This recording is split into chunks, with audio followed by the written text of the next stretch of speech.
Hello दोस्तों, अगर आप भी फ्लैट ख़रीदने की सोच रहे हैं तो एक बार इस वीडियो को ज़रूर देखें। इसमें हम एक छोटी सी कैलकुलेशन के द्वारा समझेंगे कि क्या हमें फ़्लैट ख़रीदना चाहिए या फिर उसी पैसे को किसी बैंक की पॉलिसी में निवेश करना चाहिए।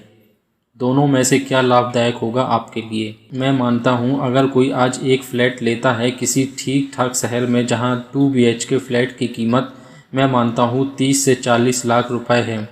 मैं इसको 30 लाख लेके चलता हूं और उस फ्लैट को अगर आप किराए पर देते हैं 10,000 रुपये महीने के हिसाब से, जो कि हर साल मैं मानता हूं 10% बढ़ता जाता है। जैसा कि आप स्क्रीन पर देख रहे हैं, अगर आप 10 साल के लिए निवेश करते हैं फ्लैट में, 10 सालों में कुल आपको करीब 19 लाख रुपए मिलेंगे आपके फ्लैट के किराए से। मतलब ये आपके फ्लैट की कुल कमाई है 10 साल की।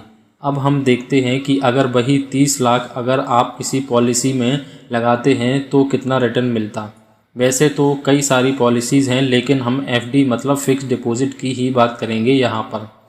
वर्तमान में फ़िक्स डिपॉज़िट में 7% तक का रिटर्न मिल जाता है। HDFC बैंक 7%, ICICI बैंक 6.9% प्रति वर्ष रिटर्न दे रहे हैं। तो हम देखते हैं यदि आप 30 लाख रुपए की फ़िक्स डिपॉज़िट करते हैं किसी बैंक में 7% सालाना रिटर्न के हिसाब से, तो आपको 10 वर्षों में कुल कितना रिटर्न मिलता।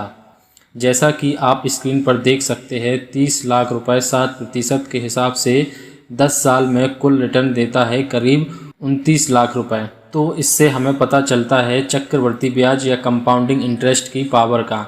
इसलिए इसे दुनिया का 8वां अजूबा भी कहते हैं। तो जैसा कि हमने देखा, फ्लैट को 10 सालों तक रेंट पर देने से हमें कुल 19 लाख रुपए मिले। वहीं 30 लाख की FD 10 सालों तक करने से करीब 29 लाख रुपए मिले।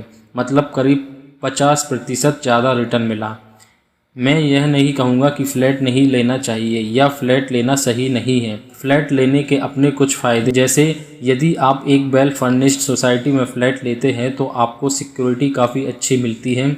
शेयर्ड जिम, पूल, पार्क जैसी सुविधाएं मिल जाती हैं और फ्लैट कंपैरेटिवली इंडिविजुअल हाउस से काफ़ी सस्ते होते हैं। लेकिन मेरी जानकारी के हिसाब से फ़्लैट की उम्र 100 साल ही होती है और फ्लैट की कीमत एक समय तक ही बढ़ती है। लेकिन जब फ्लैट पुराने होने लगते हैं तो उसकी कीमत भी कम होने लगती है।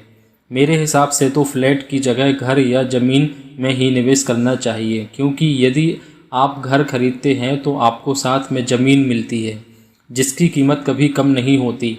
समय के साथ ये बढ़ती ही जाती है। तो एक बार फ्लैट लेने से पहले ज़रूर सोचें। आप अपनी फाइनेंशियल कंडीशन के हिसाब से ही अपना निर्णय लें। आशा करता हूँ आपको जानकारी अच्छी लगी होगी। ऐसी ही और फाइनेंस से रिलेटेड जानकारी के लिए आप हमारे चैनल को सब्सक्राइब कर सकते हैं।